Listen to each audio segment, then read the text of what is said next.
We are recording. Hey, this is Ron with the Radiologic Technologist blog and YouTube channel. I just got back from a road trip, so I'm a bit weary, but I had an email, from March 31st that I haven't gotten back to, and I keep meaning to answer it. It's from someone that I've been kind of talking to since they were in X-ray school. And now that he's got a job in X-ray, he's coming across what a lot of us come across, and that's that we're underpaid, and that where he's at, which is a very large hospital, level 1 trauma hospital, where he's at, the nurses are getting paid, not stipends, but there's, how did he put it, 4 installments of raises this year. This is something we've been seeing for decades in healthcare. For whatever reason, beyond our control, nurses always get what they ask for and nobody else does. And I say that, beyond our control, but what's really going on is the nurses take great pride in their careers and their skill sets. They have a huge lobby in Washington. And they get together and strike if possible. They have unions in some states. You don't see a lot of X-ray techs in unions, which is part of the problem. So we really are just spinning our wheels when we complain about how the nurses get everything, because it's just a fact.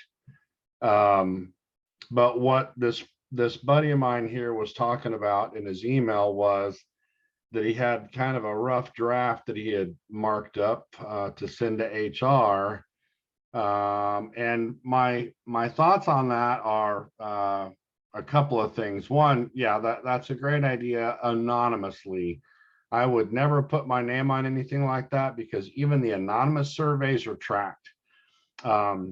I turned in something at the manager level that I thought was egregious when an employee was fired, and it got back to my superior because the VP found out, and the VP told my superior that I disagreed with them, and they let me know that they didn't appreciate it. And in the end, it is what it is. I stood up for what I believed was correct, and that employee, I think, got their job back, if I remember correctly. This was a long time ago. But anytime you get an anonymous, tell us how we're doing, or tell us what you're thinking kind of a deal, just be careful, because there's a lot of ways they can track those.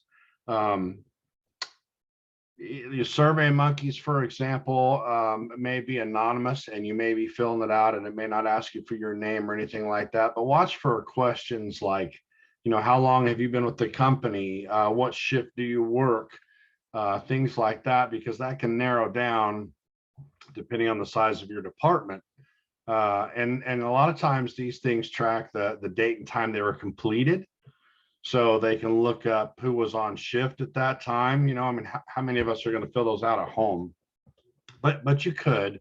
I'm just saying, be careful when you give your 2 cents, because most likely it's not going to be anonymous.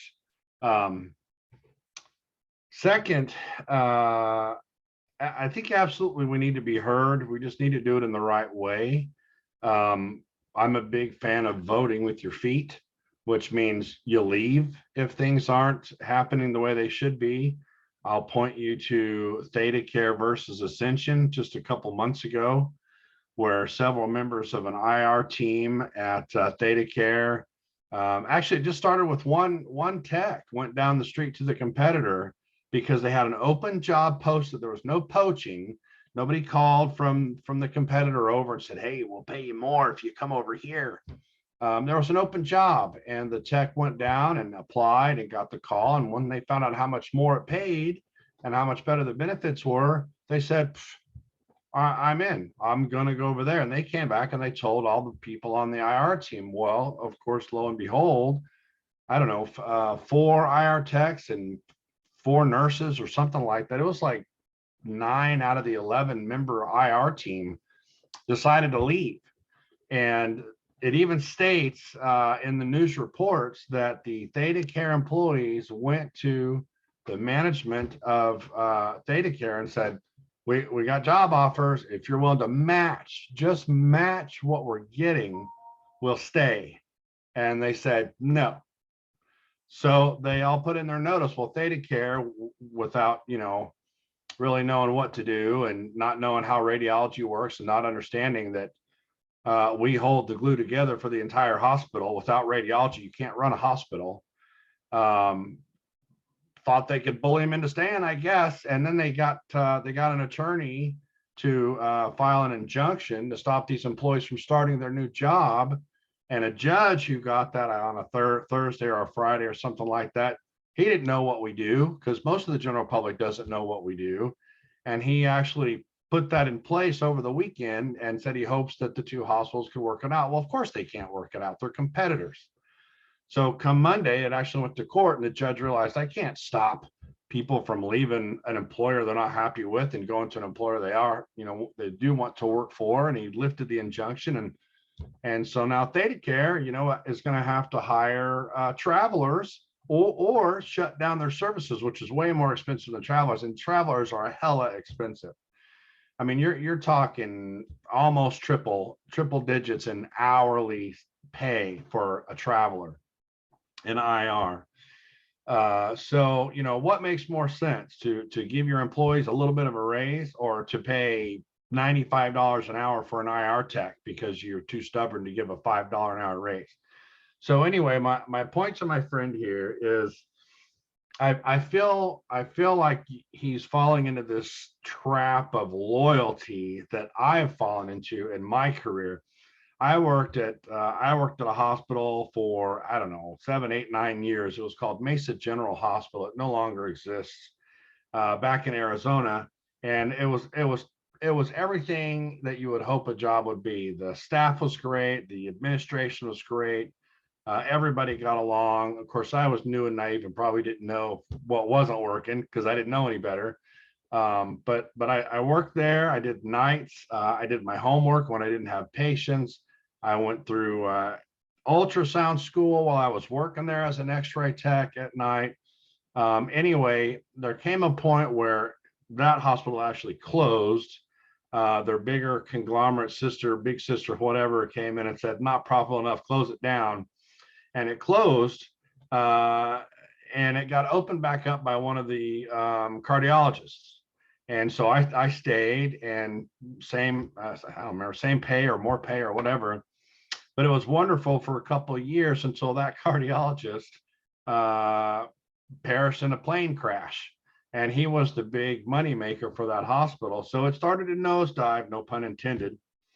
And they started to have financial troubles. And so there came a point where they couldn't make their payroll. And they told us all, we can't make your payroll, but we're only like a week behind, and we'll get it, we promise. And at that point, some people said, any hospital that can't pay their employees is in trouble. We're out of here. And those people were smart, because several paychecks in a row didn't get paid on time. But I stayed because I was loyal, right? I was loyal to that group. And long story short, they opened up a second hospital, and I helped open that one, and I made more money than I ever made in my life during those couple of years, taking a bunch of call and all that stuff. But at the end of the road was a competitor who swooped in and bought it and shut it all down. They actually reopened it months later, but they came in, laid us all off, or at least laid me off. They kept a couple, I guess, it turns out, but they let me go after being, basically with this one facility for about 8 years. And so I should have left earlier. I saw writing on the wall at different points, but I was still in this mindset where, I owed them, because they allowed me to go back to school and do ultrasound and do my ultrasound clinicals there. And I did my x-ray clinicals there. But you got to get out of this mindset. And this is what I'm warning my friend here, this mentality that we may owe a company something or an entity something. That entity doesn't care about us. There might be a manager who does, but on that level, the further up that ladder you go, the less and less care there is as well. What they care about at the top is the money and the profitability, because without the profitability, nobody has jobs. And there's some, there's some weight to that. They have to care about how profitable the company is. But where you have to draw the line is things like this, where you're being assigned to surgery by yourself. You did 2 surgeries and there were no current add-ons. And then you went down to the ER to help out while you watched for any OR add-ons. Then you had ICU portables come up, and then you had to go to the children's department. And this is in a 1,000+ bed hospital this one tech is in charge of. And so there comes a point, and they'll keep sucking that out of you. They'll do it to any employee. It's not just radiology. But where the nurses get strong is they bind together and they put their foot down, and they start playing games. I've seen it. They start, if there's an incentive to take an extra shift, they'll take the extra shift. But as soon as that incentive goes away, oh, you know what? I'm busy that day. I'm sorry. I've got something with my kids, or I've got a doctor's appointment. I'm sorry. I can't take any of those extra shifts. You're now going to have to hire a traveler to cover this stuff because you're short-staffed, because you took our incentives away. And it's just, a lot of rad techs have that feeling of doing that, but they just don't do it. And that's kind of the road my friend's on. Instead of putting your foot down and saying, I'm not taking any extra shifts, I'm not taking any extra hours, I work my 40, I do my job, that's what I was hired to do. At some point you got to draw a line, because they will continue. And I've learned this the hard way too with multimodality training, right? Back in the day, 20 years ago, we were all excited. If you're an x-ray tech and they offer you CT training, that's very exciting, because you're going to make more money. But what that also means in the long run is you could get asked to do both modalities. You could be asked, like I was on the night shift. Once I learned CT, I had to do the x-rays and the CTs on the night shift, because this was a smaller hospital. And then I went back to school for ultrasound, and they said, well, we'll hire you for ultrasound, same hospital, we'll hire you for ultrasound, but when you're not doing ultrasound, we need you to help out in CT. And if you're not busy in CT, we need you to help out in x-ray. And so they just keep adding on. Now, this makes sense from management perspective, right? If they're paying me $33 an hour and I'm on a Saturday shift by myself in a 30-bed hospital where you may see 10 patients all day long, I can cover that. I feel good because I'm super valuable. I'm making $33 an hour sometimes just to shoot an x-ray. But at the end of the day, if I need to take a vacation, who's going to cover all 3 of those? They don't have anybody else that can cover all 3 of those. And then things start to get dicey. Well, can you move your vacation, or can you do this or that? Or they have to put all ultrasounds. They have to send them to another hospital because the person replacing you can only do x-ray and CT. So this stuff just kind of backs up. So my point is, be careful what you're putting out there on the job, because the more you give, the more they'll take. And they're not bound by any law to give you any more money. In this particular case, my friend said they had a wage reset because they did a market analysis. Well, that can be manipulated 8 ways from Sunday. And in this particular case, what they did was they looked at doctors, clinics, and urgent cares and said, well, they're paying about $22 an hour. We're paying about $22 an hour at this big giant level 1 trauma hospital. So we're fine. We don't need to give them any more money. No, you need to compare a level 1 trauma to a level 1 trauma. It's not the same thing. People working at level 1 traumas are not doing the same level of work that people at urgent cares. Urgent cares are walkie-talkies. We know what that means. Level 1 traumas are not walkie-talkies, right? They're moaning and groaning. I can't stand. They got tip bibs sticking out of their legs. Oh, my brush. So I'll end the rant, because that's what it turns out to be, because we need to start standing up for ourselves and earning what we're worth. And I've got other videos that talk about that. Nobody else can do what we do. Nobody else can take the x-rays. Even the radiologists can't take the x-rays. I mean, they may be able to get lucky and get a chest or something super simple, but we can do 300 different kinds of x-rays. We can do fluoro, we can do portables, we can, all kinds of stuff. So this stuff of $21.68 an hour for x-ray, yeah, would I complain about that? If I'm a new grad, probably not. And because I tell you, in Louisiana and some of the other places, they're at like 19 bucks an hour. But you also have to look at your cost of living, which I've got videos and articles about that. You got to look at your cost of living because people go, oh, California's paying 50 bucks an hour for an x-ray check. Yeah, but a hamburger's 15 bucks too. I mean, you're going to be paying it all out in taxes and living expenses. So it doesn't matter how much you make. It's like Hawaii's the same way. Only in Hawaii, at the end of the day, you're broke and have a beautiful beach to lay on. In California, you're broke and you got homeless people all over the place. So I like to vote with my feet. If you don't like where you're at, get another job or figure out how you can do something to increase your salary on your own. So if you're at $21.68 an hour, figure out, can I pick up more call shifts because being on call makes you more money? Or can you switch to a different shift, second shift, third shift, weekend shift to get a shift differential to get more money? Because even though it sucks to work that hard, right, which we all have to do at some point in our careers, it's more tolerable if you're making more per hour. So if you're on the day shift making 21 something an hour, consider going to second shift or third shift or a weekend shift where they should be giving you a higher shift differential, and you'll be making a lot more money putting up with the same kind of garbage. So I guess that's probably about all I have to say on it. You can turn in your anonymous thoughts. Just be careful that, they're probably not going to be anonymous. And don't try not to pay any attention to what the nurses are getting because they're always going to get treated better than radiology. There's always Nurses Week celebrated. How often do we get Rad Tech Week celebrated? There's all kinds of incentives for them and bonuses for them. I've seen them get bonuses annually just to keep their licensures, just re-upping and taking their CEU. Well, you have to do that to keep your license. Why are you getting bonuses for that? Why don't we get bonuses for taking our CEUs every year? Because we're not loud enough. We don't put our foot down. We don't demand the respect that we deserve. And so I hope that helps you, my friend, or anyone else out there that's kind of looking at, how we're kind of downtrodden and not paid attention to and taken advantage of in the world of radiology.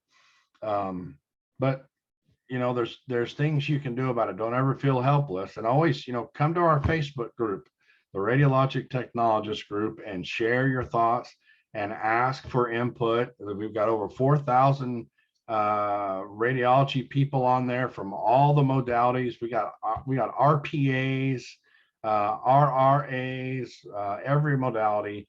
Tell them what they're sharing their salaries on there. That's always been a big taboo. Don't tell anybody. HR will say, don't tell anybody how much you make. You're getting in trouble. Well, that's against the law. You can't tell us not to talk about our salaries. So go to the group, ask whatever questions you want to ask. And I got somebody sent me some today saying they don't want to ask it on there because they're afraid somebody will figure out who they are. So they're going to send me an anonymous question, and either I'll answer it or I'll post it anonymously or whatever is appropriate. But there's a lot more of us out there than you think. There's over 350,000 of us. So my Facebook group has over 4,000 people. I mean, it's common to see 20 to 30 comments on a post if you ask a question on there. So join me over there.